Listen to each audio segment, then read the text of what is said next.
দিতে চাই, সারা বাংলাদেশ থেকে আপনারা ইসলামী আন্দোলনকে উৎখাত করতে পারবেন না।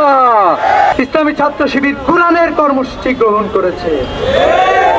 নোয়াখালীর মসজিদে কোরআনের কর্মসূচি গ্রহণ করে সেই কর্মসূচিতে ঘোষণা দিয়ে যুবদল এবং স্থানীয় সন্ত্রাসীরা সেই কর্মসূচিতে হামলা করেছে।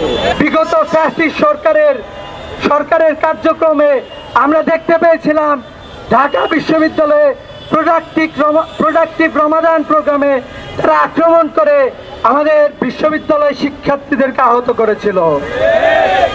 একই কার্যক্রম আমরা বিএনপি মাধ্যমে আমরা দেখতে পাচ্ছি। আমাদের রাজনীতি দখল শুরু করছিল, তারা বর্তমান সময়ে কোরআনের উপরে হামলার রাজনীতি শুরু করছে। আমরা তাদেরকে বলতে চাই, তোমরা কি ইসলাম বিরোধী শক্তি হয়ে উঠতে চাও? তোমরা যদি ইসলাম বিরোধী শক্তি হিসেবে নিজেদেরকে গড়ে তুলতে চাও, তোমরা জেনে রাখো আমরা ইসলামের পক্ষের শক্তি হিসেবে গড়ে উঠতে চাই। বাংলাদেশের ছাত্র সমাজ ডাকসু থেকে শুরু করে এখন পর্যন্ত সংগঠিত প্রত্যেকটি ছাত্র সংসদ নির্বাচনে ইসলামী ছাত্র শিবিরকে বিপুল ভোটে বিজয়ী করেছে। বাংলাদেশের ছাত্র সমাজ শান্তিপূর্ণ কর্মসূচিকে, গঠনমূলক কর্মসূচিকে তারা আস্থার সাথে গ্রহণ করেছে। এজন্য আমরা দেখতে পেয়েছি ইসলামী ছাত্র শিবিরের কার্যক্রম গ্রাম থেকে গ্রামান্তরে, শহর থেকে লোকান্তরে, প্রত্যেকটা প্রান্তরে শিক্ষার্থীরা স্বতঃস্ফূর্তভাবে অংশগ্রহণ করেছে। আপনারা জানেন ইসলামী ছাত্র শিবির একজন শিক্ষার্থীকে দুনিয়া এবং আখিরাতে সবচেয়ে বেস্ট হিসাবে গঠন করার জন্য কার্যক্রম পরিচালনা করে থাকে। আল্লাহ তাআলা আমাদের যে দোয়া শিখিয়ে দিয়েছেন, রব্বানা আতিনা ফিদ দুনিয়া হাসানাতাও ওয়া ফিল আখিরাতি হাসানাতাও ওয়া কিনা আযাবান নার। হে আল্লাহ, তুমি আমাকে দুনিয়া এবং আখিরাতে সফলতা দান করো। ইসলামী ছাত্র শিবির এ ধরনের একটি কার্যক্রম নিয়ে সামনের দিকে এগিয়ে যাচ্ছে। ইসলামী ছাত্র শিবির যেমন বাংলাদেশের সকল শিক্ষার্থীকে যারা এবছর A+ পেয়েছে তাদেরকে সংবর্ধনা দিয়েছে, একইভাবে যারা কোরআন পড়তে পারে না, যাদের কোরআনের জ্ঞান নেয়ার আগ্রহ আছে কিন্তু তারা সেই সুযোগটা পায় না, তাদের জন্য বাংলাদেশের প্রত্যন্ত অঞ্চল থেকে শুরু করে বিশ্ববিদ্যালয় পর্যন্ত আপনারা দেখবেন ইসলামী ছাত্র শিবির কোরআনের কর্মসূচি গ্রহণ করেছে। নোয়াখালীর মসজিদে কোরআনের কর্মসূচি গ্রহণ করে সেই কর্মসূচিতে ঘোষণা দিয়ে যুবদল এবং স্থানীয় সন্ত্রাসীরা সেই কর্মসূচিতে হামলা করেছে। অসংখ্য সাধারণ শিক্ষার্থী, সাধারণ মানুষকে সেখানে আহত করেছে। কিন্তু আমরা দেখতে পাই তারা আমাদেরকে প্রতিরোধ করতে চেয়েছিল, কিন্তু আমরা দেখেছি সাধারণ মানুষ, স্থানীয় জনগোষ্ঠীর প্রতিরোধের মুখে সন্ত্রাসীরা স্থান ত্যাগ করতে বাধ্য হয়েছে। আমরা দাবি জানাতে চাই, যে সকল সন্ত্রাসীরা কোরআনের উপরে আক্রমণ করতে চায়, কোরআনের কর্মসূচির উপর আক্রমণ করতে চায়, তাদের বিরুদ্ধে অনতিবিলম্বে তাদেরকে গ্রেফতার করতে হবে। আপনারা জেনে থাকবেন ইসলামী ছাত্র শিবির সব সময় ইসলামের পক্ষে অবস্থান গ্রহণ করে এসেছে।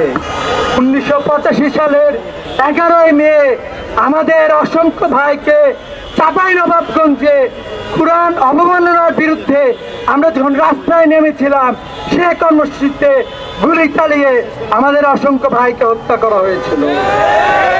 কোরআনের জন্য ইসলামী ছাত্র শিবির জীবন দিতে আগেও প্রস্তুত ছিল, আগামীতেও প্রস্তুত থাকবে ইনশাআল্লাহ। আমরা দেখতে পাই মসজিদে হামলা হয় আমাদের পার্শ্ববর্তী রাষ্ট্রে, যে রাষ্ট্রে মসজিদ ভেঙে মন্দির নির্মাণ করা হয়, যে রাষ্ট্রে সাধারণ মুসলমানদেরকে তাদের ধর্ম যথাযথভাবে পালন করতে দেওয়া হয় না। কিন্তু আমরা একই ধরনের কালচার দেখতে পাই বিগত ফ্যাসিস্ট সরকারের কার্যক্রমে। আমরা দেখতে পেয়েছিলাম ঢাকা বিশ্ববিদ্যালয়ে প্রোডাক্টিভ রমাদান প্রোগ্রামে তারা আক্রমণ করে আমাদের বিশ্ববিদ্যালয় শিক্ষার্থীদেরকে আহত করেছিল। একই কার্যক্রম আমরা বিএনপি মাধ্যমে আমরা দেখতে পাচ্ছি। আমরা বলতে চাই বিএনপিকে, আমরা বিএনপি শুভাকাঙ্ক্ষী, আপনারা এই ধরনের অসুস্থ কার্যক্রম, মারামারি, খুনাখুনি, আপনাদের দলীয় কোন্দলে অসংখ্য মানুষ, বাংলাদেশে অসংখ্য সাধারণ শিক্ষার্থী থেকে শুরু করে সাধারণ মানুষ জীবন দিয়েছে। এ ধরনের কার্যক্রম আপনারা পরিহার করেন, এ ধরনের কার্যক্রম আপনারা পরিহার করেন। যারা বিএনপির নেতৃত্ব আছে তাদেরকে আহ্বান জানাতে চাই যে আপনারা এই ধরনের কার্যক্রম, যারা এই ধরনের কার্যক্রমের সাথে জড়িত, অনতিবিলম্বে তাদেরকে গ্রেফতার করে, তাদেরকে আপনার দল থেকে বহিষ্কার করে তাদেরকে আইন শৃঙ্খলা বাহিনীর হাতে তুলে দিন। বাংলাদেশে যে নতুন ধারার রাজনীতি শুরু হয়েছে, এই নতুন ধারার রাজনীতিকে আপনারা গ্রহণ করেন, কিন্তু আমরা দেখতেছি আপনারা সেই আগের ধারায় রয়েছেন। চাঁদাবাজি করতেছেন, ধর্ষণ করতেছেন, খুন করতেছেন, কোরআনের কর্মসূচিতে আপনারা আক্রমণ করতেছেন। এ ধরনের কার্যক্রম পরিহার করার জন্য আহ্বান জানাচ্ছি। অন্যথায় ইসলামী ছাত্র শিবির বাংলাদেশের মানুষের যে চেতনা তৈরি হয়েছে, বাংলাদেশের মানুষকে সাথে নিয়ে এ ধরনের সকল অপরাজনীতিকে আমরা বাংলাদেশ থেকে বিতাড়িত করব ইনশাআল্লাহ। সে আহ্বান জানিয়ে, এবং আমরা যারা মুসলিম প্রিয়, ইসলাম প্রিয় মানুষ আছি, আমরা যারা প্রকৃত মুসলমান আছি, যখনই কোরআনের উপরে, কোরআনের কর্মসূচির উপরে আক্রমণ শুরু হয়ে যাবে, আমাদের কোরআন আরো বেশি বেশি করে ধারণ করতে হবে। ইসলামী ছাত্র শিবিরের কর্মীদেরকে আহ্বান করতে চাই, ওরা একটি দারসুল কোরআনে হামলা চালিয়ে বন্ধ করেছে, আমরা লক্ষ দারসুল কোরআন বাংলাদেশের গ্রাম থেকে গ্রামান্তরে ছড়িয়ে দেব, শহর থেকে গ্রামে ছড়িয়ে দেব। আমি শুধু ইসলামী ছাত্র শিবিরকে না, বাংলাদেশের প্রতিটা সাধারণ মানুষ এবং ইসলাম প্রেমী মানুষদেরকে এই কর্মসূচিতে সম্পৃক্ত হওয়ার জন্য আহ্বান জানাচ্ছি।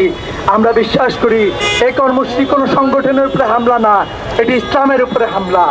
যারা হামলা করেছেন তারা এই হামলা থেকে ফিরে আসবেন।